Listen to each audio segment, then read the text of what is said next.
বড় বড় উঁচু উঁচু আকাশ ছোঁয়া ইমারত আর বিলাসবহুল জীবনযাপন, দুবাই শহর বর্তমানে কার না স্বপ্ন হয়ে উঠেছে যে একবার দুবাই ভ্রমণ করব, তাই না?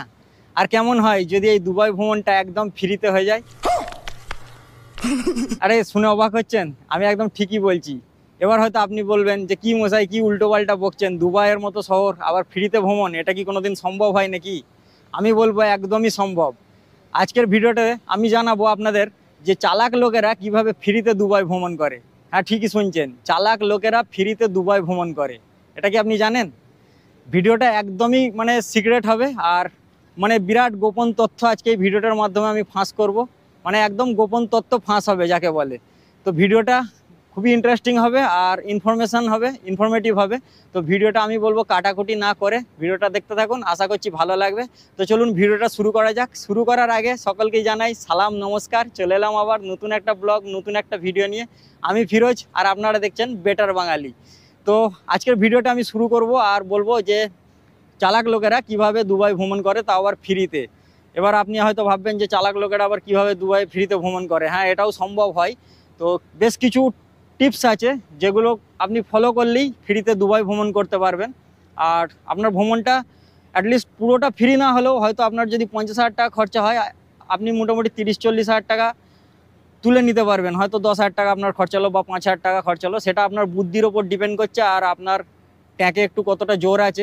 সেই একটা কথা আছে না, পয়সা থাকলে পয়সা বাড়ে, যে এই ধরনের একটা কিছু। আর পয়সা থাকলে ফ্রিতেই ভ্রমণও করা যায়, অনেক কিছুই হয় পয়সা থাকলে আর কি।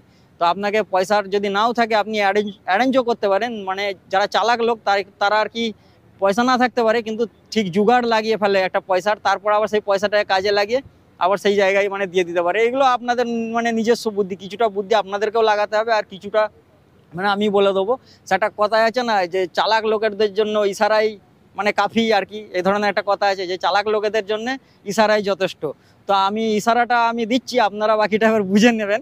ভিডিওটার মাধ্যমে ইশারা আমি অনেক কিছুই দেবো আর আপনাদেরকে অনেক কিছুই জানাবো, বাকিটা এবার আপনাদের বুদ্ধি খাটিয়ে জেনে নিতে হবে। তো আমি আছি এখন, এটা যে দুবাই হারবার বলে, হারবার, এখানে যে বোট ফোটগুলো চলে এক গ্রামে, এখানে আছি। তো আমি আপনাদেরকে এখন নিয়ে যাব 2-3টে জায়গায়, যেখান থেকে আপনারা মোটামুটি দুবাই এসে একটা ইনকাম করে নিতে পারবেন আর বেশ কিছুদিন 3-4 দিন থেকে ঘুরে নিতে পারবেন। আর এখান থেকে বেশ কিছু জিনিস নিয়ে আপনি ইন্ডিয়ায় বা বাংলাদেশে চলে যেতে পারেন। আপনি যে দেশ থেকেই আসুন না কেন, ভারত বা বাংলাদেশ থেকে, আপনি যে দেশ থেকেই আসুন, আপনি এখান থেকে কিছু পণ্য আপনি নিয়ে যেতে পারবেন সাথে করে। তো সেই সব জিনিসগুলো কোথায় পাওয়া যায় সস্তায়, সেসব পণ্যগুলো আর কি এমন পণ্য আছে, কি এমন আইটেম আছে যেগুলো আপনি নিয়ে গেলে ভারত বা বাংলাদেশে এইখানকার থেকে অনেক গুণা দাম বেশি পাবেন আর কি। অনেক গুণা অনেক ডিফারেন্স আছে আর কি। তো সেই ধরনের আমি কিছু মার্কেট এই ভিডিওটার মাধ্যমে আমি শেয়ার করব আর আপনাদেরকে ইনফরমেশন দেবো। আশা করছি ভিডিওটা হেল্পফুল হবে আর আপনাদের দুবাই ভ্রমণটাও অনেকটা ফ্রিতে হবে। আর যদি এই ধরনের ভ্রমণ আমার এই ভিডিওটার মাধ্যমে দেখে করে থাকেন, তো আমার এই ভিডিওটার একটা লাইক করে দেবেন আর কমেন্ট করে জানাবেন যে আপনি কতটা লাভবান হয়েছেন। আর যারা এই ভিডিওটা দেখছেন তারা বলবো চটপট ব্যাগ গুছিয়ে ফেলুন আর দুবাই ভ্রমণের প্ল্যানিংটা শুরু করে ফেলুন। তো চলুন যাওয়া যাক, আমি সেই সব মার্কেটগুলো নিয়ে যাচ্ছি, গিয়ে দেখাচ্ছি যে কী কী এখান থেকে নিয়ে গেলে আপনারা লাভবান হতে পারবেন। তো ফাইনালি আমি চলে এসেছি সেই মার্কেটে। আর এই মার্কেটটা কিন্তু যারা দুবাই ভ্রমণ করতে আসতে চাইছেন তাদের জন্য শুধু উপকারী তা কিন্তু ঠিক নয়, যারা দুবাইয়ে আছেন তাদের জন্যও কিন্তু খুবই উপকারী হবে ভিডিওটা আশা করছি। কারণ অনেকেই আছে দুবাইয়ে ফোন টোন কেনে বা মোবাইল ল্যাপটপ কেনে, তো তারা একটু সস্তায় খোঁজে, যাতে মলে গেলে যে রেটটা হয় তার থেকে একটু কম রেটে খোঁজে। আর সেই কম রেটে নেওয়ার জন্য কিন্তু এই মার্কেটে আসতে হবে। আর মার্কেটটা কোথায় আমি বলে রাখি, যে আল গুবেবা বা আল ফাইদি বলে একটা স্টেশন আছে, এখন সারাপ ডিজে হয়ে গেছে। তো মেট্রো স্টেশনের নাম চেঞ্জ হয়ে যায়, এখানে একটা কথা বলি, নাম চেঞ্জ হয়ে যায়। তো নাম্বার মনে রাখবেন, 24 নম্বর আর 25 নম্বর মেট্রো স্টেশন, যে কোনো একটাতে নামলি আপনি যদি আল গুবেবাতে নামেন তাহলে খুবই সহজ হবে। আল গুবেবা থেকে বাইরে এসে যে দুবাই ফেরিগুলো আছে, ওই হাবড়ার লাইনের ওখান থেকে বাড়ি এসে এদিক দিয়ে এসে এই রোডটা দিয়ে সিধে এসেই কিন্তু সামনেই এ ধরনের একটা পড়বে। আর এইখান থেকে সিধে বেঁকে যেতে হবে, সিধে এই সাইডে গেলেই আমি দেখাচ্ছি। আর যদি এই আলগুবেবাই বাইরে এসে যদি না বুঝতে পারেন জায়গাটা, তাহলে যে কাউকে জিজ্ঞাসা করবেন যে অ্যাস্টোরিয়া আছে, অ্যাস্টোরিয়া নামটা ভালো করে মনে রাখবেন, অ্যাস্টোরিয়া বলবেন, অ্যাস্টোরিয়া যাব কোনখানটায়। তো আপনি সেই অ্যাস্টোরিয়াটা দেখিয়ে দেবে, যে সেও একটা নাম করা আর কি জায়গা, তো এই হোটেল আর কি। তো ওই অ্যাস্টোরিয়া হোটেলে আপনি চলে আসবেন কাউকে জেনে, তো সবাই দেখিয়ে দেবে, এখানে লোকালটা মোটামুটি সবাই জানে। তো আপনি অ্যাস্টোরিয়ার ওখানে এসে যাবেন, এসে দেখবেন যে এখানে অনেক দোকান আছে, অনেক মোবাইলের, ল্যাপটপের, কম্পিউটারের পার্টস, গেমিং, যারা কম্পিউটারের পার্টস করে তাদের গেমিংয়ের জন্য অনেক মানে আইটেম পেয়ে যাবেন। এছাড়াও অনেক কিছু পেয়ে যাবেন যারা ব্লগার ট্লগার আছে। কোন কোন আচ্ছা, থ্যাংক ইউ। তো এখানে অনেকেই আছে, তো তো এখানে অনেক শপ আছে যেখানে এলে মোটামুটি পেয়ে যাবেন অনেক কিছু সস্তায়। তো তার মধ্যে আমি বেশ কিছু শপ দেখাচ্ছি। এই যে এখানে দেখুন একটা সিটি টক বলে আছে, এই সিটি টকটা থেকে গেলে মোবাইল মোটামুটি অনেক সস্তা আছে। তো এখানে অনেক আছে, তো এইদিকে একটা আছে, হ্যাঁ আরও দেখাচ্ছি এখানে। এই যে সিটি চয়েস আছে, সিটি চয়েসেও আসতে পারেন, এই যে দেখাচ্ছি এখানে, এই যে সিটি চয়েস আছে। আর এদিকে আছে সিটি টক আছে ওইখানটায়, সিগন্যালটার এখানটায় সিটি টচ। তারপর আরও এইদিকে আছে। আর অ্যাস্টোরিয়াটা দেখাচ্ছি, অ্যাস্টোরিয়া হোটেলটা আছে মানে এই সামনেই, যাকে হোক জিজ্ঞাসা করবেন যে এই দেখুন অ্যাস্টোরিয়া হোটেলটা, এটা অ্যাস্টোরিয়া হোটেল, তো এর সামনেই আছে সিটি চয়েস। অ্যাস্টোরিয়া হোটেল এখানে, আর একদম সামনেই সিটি চয়েস। সিটি চয়েস এলে মোটামুটি যে মোবাইলগুলো মানে ধরুন আইফোনের কথাই আমি বলছি, আইফোন যেগুলো আর কি মানে ওখানে আপনি মলে গেলে কিনবেন মোটামুটি 5,000 দিরহাম যদি নেয়, তো সিটি চয়েস বা সিটি টকে এলে মোটামুটি আপনি 400 দিরহামের একটা ডিফারেন্স দেখতে পাবেন। তো সেই হিসেবে আপনার ক্ষেত্রে অনেকটাই উপকারী হবে, আর এখান থেকে একটা ভালো অ্যামাউন্ট আপনি ইনকাম করতে পারবেন। আর মোটামুটি যে আপনি বাংলাদেশে যদি বর্তমানে এখন একটা আইফোনের প্রাইস দেখেন, বা আমাদের ভারতে যদি একটা আইফোনের প্রাইস দেখেন, তার তুলনায় এমনি 10,000-10,000-15,000 টাকার একটা ফারাক থাকে। এছাড়াও যদি আপনি মোটামুটি এই যে 400-500 দিরহামের একটা ডিফারেন্স পেয়ে যাচ্ছেন, এটাও একটা হিউজ অ্যামাউন্ট। তো আপনার একদিককার প্লেনের বা দুদিককার প্লেনের ভাড়া কিন্তু এখান থেকেই বার হয়ে গেল, তাই না? তারপর ড্রোনগুলো, যে ড্রোনগুলো আমাদের ইন্ডিয়ায় যে ডিজাইয়ের ড্রোনগুলো আছে, ওগুলো একটু খুবই এক্সপেন্সিভ। ডিজাইয়ের মিনি টুটার কথাই আমি বলছি, আমাদের কলকাতায় বিক্রি হয় 62-63 হাজার টাকায় সামথিং।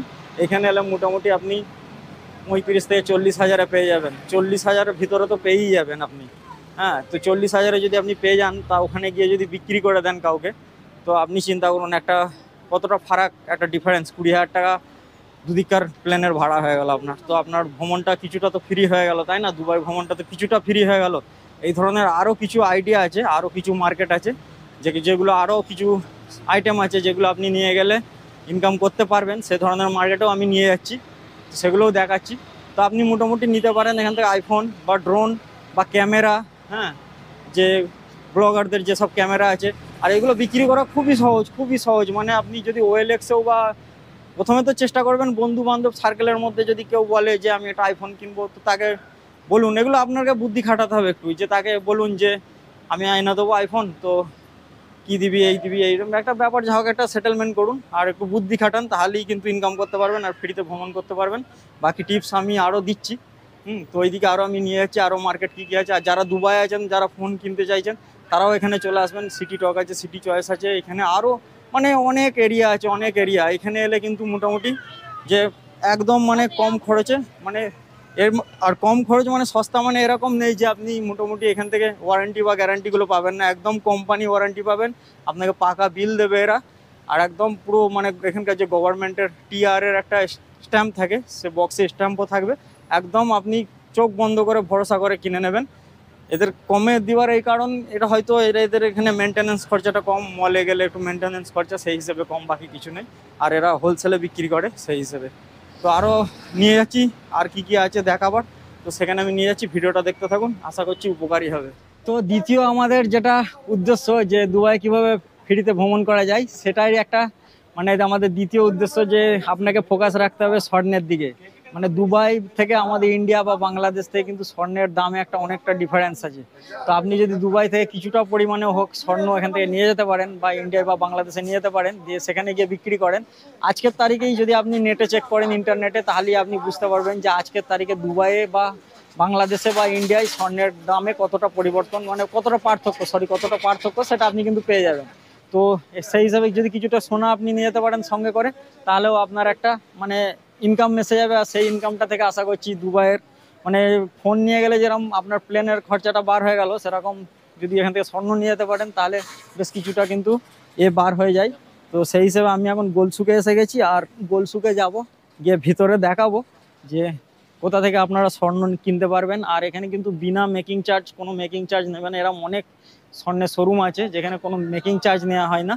হ্যাঁ, বিনা মেকিং চার্জে স্বর্ণ পেয়ে যাবেন। তো সেই হিসেবে অনেকটা সাশ্রয় হবে। এই যে দেখুন, পুরোটাই এটা গোলসুক। এখান থেকে কিন্তু স্বর্ণ নিতে পারবেন আপনি খুবই কম দামে। আমাদের ইন্ডিয়ায় বা বাংলাদেশে যা স্বর্ণের দাম তার থেকে কিন্তু অনেকটা একটা পার্থক্য থাকে। আমাদের ইন্ডিয়ার সাথে মনে হয় 10 গ্রামে মানে 5,000 টাকার একটা পার্থক্য প্রায় সবসময় থেকেই যায়। তো সেই হিসেবে তো সেই পার্থক্যটা অনেক অ্যামাউন্ট একটা, মানে 20 গ্রাম যদি স্বর্ণ কিনেন তাহলে আপনার মোটামুটি 10,000 টাকা তো হয়েই যাচ্ছে এখানে, তাই না? তো এখান থেকেও একটা ইনকাম আপনার বেরিয়ে এলো। এইভাবেই পুরোটা ফ্রি না হলেও আপনার দুবাই ভ্রমণটা কিছুটাও অন্তত ফ্রি, মানে কিছুটাও অন্তত সাশ্রয়, মানে অনেকটাই সাশ্রয় হবে, তাই না? আপনি যদি 5,000 টাকায় মানে এইসব করে যদি 5,000 টাকায় যদি দুবাইয়ের মতো একটা জায়গা 4 দিনে ভ্রমণ হয়ে যায়, তাহলে এর থেকে আর ভালো কি চাই, তাই না? তো সেই হিসেবে এই যে দেখুন, এগুলো পুরো কিন্তু স্বর্ণের দোকান। এই যে এইদিকে, আর এখানে সব সময় মানুষের ভিড়, টুরিস্টের তো প্রচুর ভিড়, এখানে অনেক টুরিস্ট আসে। তো এরকম একটা ব্যাপার। আর দুবাইয়ে স্বর্ণ বা ইলেকট্রনিক্স, ক্যামেরা, ফোন ছাড়া, ড্রোন ছাড়া আপনি আরও কি নিতে পারবেন, সেটা আপনি একটু করলেই কিন্তু বুঝতে পারবেন যে কি কি আমার ওখান থেকে এখানে নিয়ে এলে যে সেগুলো বিক্রি করলে মোটামুটি একটা আমার ইনকাম হবে, আর সেই ইনকামটা থেকে আমার ফ্রিতে দুবাই ভ্রমণ হবে। তো এটা একটা মানে ধারণার জন্য এই ভিডিওটা বানানো। চালাক যারা লোক না, যারা চালাকি করে আর কি দুবাই ভ্রমণটা ফ্রিতে করে, তারা এই ধরনেরই সব কাজ কারবার করে, ঠিক আছে? তারা এরকম করেই ফ্রিতে ভ্রমণ করে দুবাই। তো আপনি এই ধরনের চালাকি করে দুবাই ভ্রমণ ফ্রিতে করতে পারেন কম খরচায়, ফ্রিতে অ্যাটলিস্ট পুরো ফ্রি না হলেও কম খরচায় করতে পারেন। তো আশা করছি ভিডিওটা ভালো লেগেছে। আর যদি কিছু ইনফরমেশান আপনার আরও জানার থাকে তো আপনি কমেন্ট করতে পারেন। এছাড়াও আমার ইমেল আইডি বা ফোন নম্বর দেওয়া আছে, আমাকে অনেকে হোয়াটসঅ্যাপও করে পার্সোনাল কিছু জানার থাকলে। তো আপনি পার্সোনাল কিছু জানার থাকলে সেগুলো আমাকে হোয়াটসঅ্যাপ করতে পারেন, আমি সেখানেও রিপ্লাই দিই খুব তাড়াতাড়ি। তো এটাই ছিল একটা ছোট্ট ভিডিও। আশা করছি ভিডিওটা ভালো লেগেছে। যদি ভালো লেগে থাকে একটা লাইক করে শেয়ার করে দেবেন, আর চ্যানেলটাকে সাবস্ক্রাইব করে নেবেন নতুন হলে। তো এখানেই আমি নিয়ে নিচ্ছি বিদায়। সবাই ভালো থাকবেন, সুস্থ থাকবেন, পরিবারের খেয়াল রাখবেন। Tata, by.